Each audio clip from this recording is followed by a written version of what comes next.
good morning. Good morning. ඊයේ නැත්වේ කංකසන්තුරෙන් අද උදේ පටන් ගන්නේ කංකසන්තුරේ ඉඳලා අපි පොඩ්ඩක් ඇතුළට ආවා අපේ ඓතිහාසික මේ උරුමයක් වෙච්ච දඹකොළ පටුන බලන්න. මගේ මේ පිටිපස්සෙන් තියෙන්නේ දඹකොළ පටුන විහාරස්ථානය. මේ තියෙන්නේ දඹකොළ පටුන බීච් එක. දඹකොළ පටුන කියලා අර සංගමෙත්තා මෙහෙණින් වහන්සේ මේ ශ්‍රී මහබෝධිය මේ අරගෙන එනකොට දේවානම්පිය තිස්ස රජුගේ මේ මූදේ ගිලිලා අරගෙන තියෙන්නේ මේ ප්‍රදේශයෙන් කියලා තමයි කියන්නේ. කට්ටිය නානවා මෙතන එක්කන් නානවා මේ හතරේ තියෙන හොටෙල් එක. ඒ හොටෙල් එක නිසා කට්ටිය ඉතින් මේ නානවා මේ අපි බීච් එක තව ඒකට යනකම් තියෙනවා. ඇත්තටම හරියම තැන කොහෙද කියන්න ආපු මෙහෙම දන්නේ නැහැ. මේ සම්පූර්ණ බීච් එකම තමයි කියන්නේ ඒගොල්ලෝ මේ ස්ථානයේ කියන්නේ. එහෙම මේ හදපු තැන ඒ ආපු තැන තමයි පන්සලක් හදලා තියෙන්නේ පස්සේ කාලේ.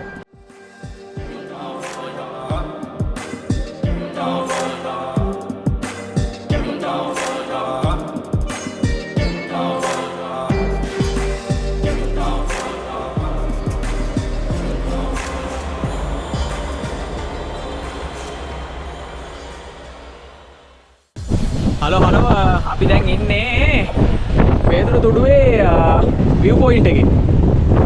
මේ තියෙන්නේ ඒක. මෙතනත් ස්මාරකයක් තියෙනවා. ඔන්න ඉතින් අපි දෙන්න අපේ පළවෙනි ආසාව.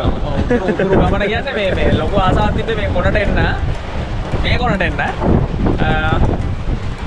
දැන් එකක් completed. දැන් ඊළඟ කෙලවර තමයි ආය යන්න ඕනේ. පොඩ වහිනවා මේ ඒක හින්දා අපි දැන් මෙහෙමම යන්න තමයි හිතන්නේ පල්ලෙහාට.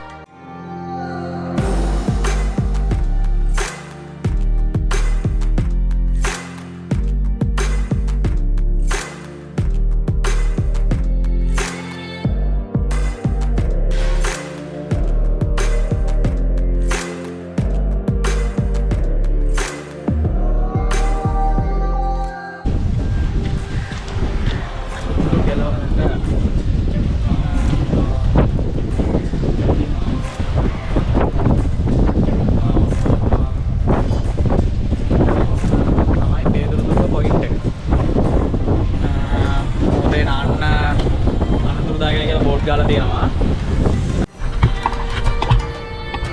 තමනවත්තර තියෙන බං අලිමංකඩ ඔය මේ එකනේ බං. ඉතල බලනවා කියන්නේ. ඒකනේ බං. පාර නැත්තේ. අදින්න දෙයිද? අලිමංකඩ. අපි දැන් ඉන්නේ මුලතිව්වල බෝඩ් එක පේනවානේ.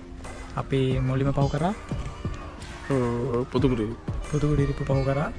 ඊට පස්සේ මුල්ලි වයිකාල පහු කරා. ඊට පස්සේ අපි අර ප්‍රධානම තැනක් මුලතිව් කිව්වොත් ඔය මේ 2009 කාලේ ඇහිච්චම තැනක් මානුෂීය මෙහෙයුමේ අර මිනිස්සු මේ පැත්තේ ඉඳන් අනිත් පැත්තට අපේ විරෝධාර හමුදාවන් එකතු වෙලා ගත්ත ඒ පාලම එතන තිබ්බා. අපි එතන පොඩ්ඩක් නැවතිලා එතන වීඩියෝ එකක් ගත්තා. අපි වීඩියෝ එකක් පොඩ්ඩක් දාන්නම් ඔයගොල්ලන්ට බලන්න. මේ ඒ කියන්නේ ඒක එතනට ආපු ගමන් මේ කුෂන් මල්ලි තමයි අඳුරගත්තේ මේක ටීවී එක දැකලා තියෙනවා හුරුයි මේ පාලමද කොහෙද කියලා.